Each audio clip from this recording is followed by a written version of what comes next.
Hallo liebe Cup Insider, heute haben wir Besuch aus Norwegen. Philippe Sissener ist hier und erzählt uns was über seinen High-Yield-Fonds.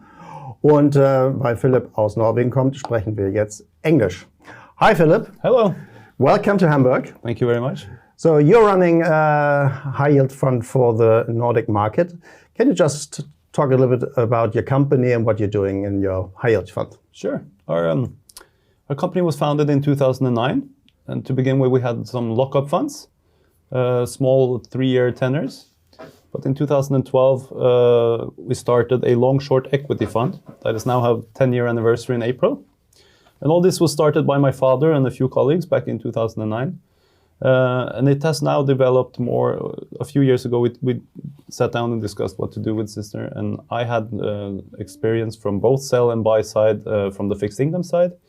And the result was that I joined Sissener in 2018, and in March 19, we launched the Sissener Corporate Bond Fund in a way of involving the company further. And we're now 16 employees based in Oslo, and we manage around 500 million euros in total. Okay. And you said you started with a long-short equity fund, so with your own buy-side research analysts. So you use these analysts and their know-how about the companies also then for the high-yield product. Absolutely. Yeah? I think for high-yield, it's much more company and sector specific. It's really handcraft analysis that you do that's important. And it's not so much the interest rates. It's much more the credit specifics. And then it's really valuable to have this team of great analysts who have been following these companies for a long time. Okay. From the equity angle, but it's still really good synergies across the asset classes. Okay. And which role do high-yield bonds play in a diversified portfolio from your point of view?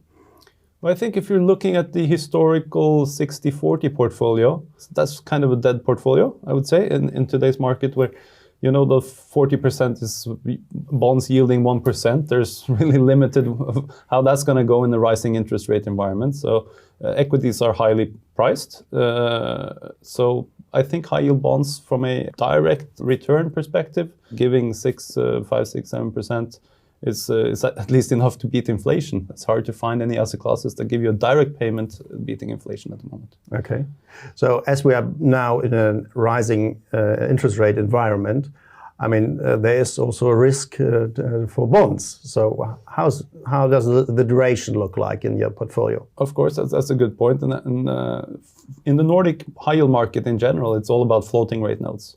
So 80 to 90% is floating rate notes, meaning every quarter we get our coupons reset. It's the same fixed credit spread, but the underlying interest rate will increase and we'll get higher coupons as the interest rates will increase. So the duration of the fund is actually less than a quarter at the moment. Okay.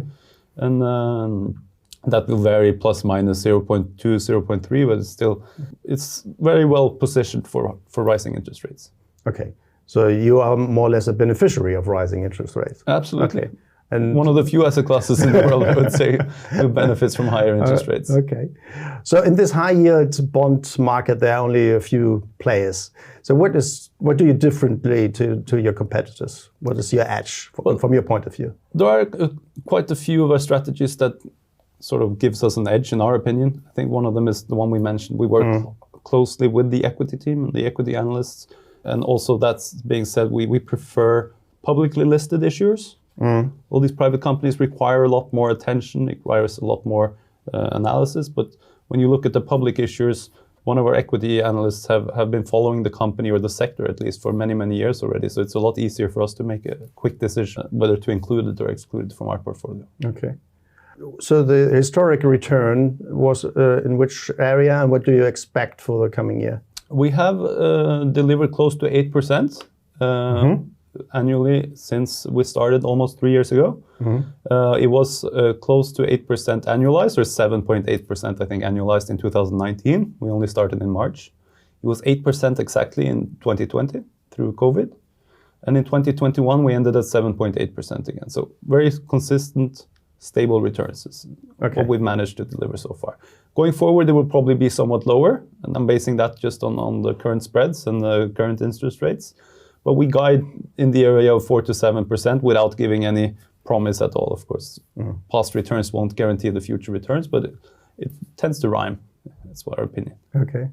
And the liquidity in this market is still big enough? And how's the volatility in this area? Absolutely. It's very low volatility.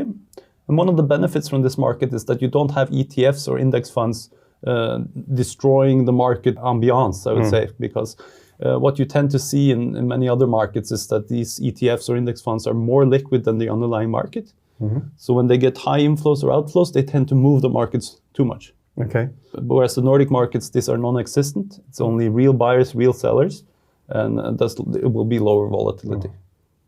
Okay, sounds very interesting. So a product with low duration, high interest rate, and less volatility. It's perfect.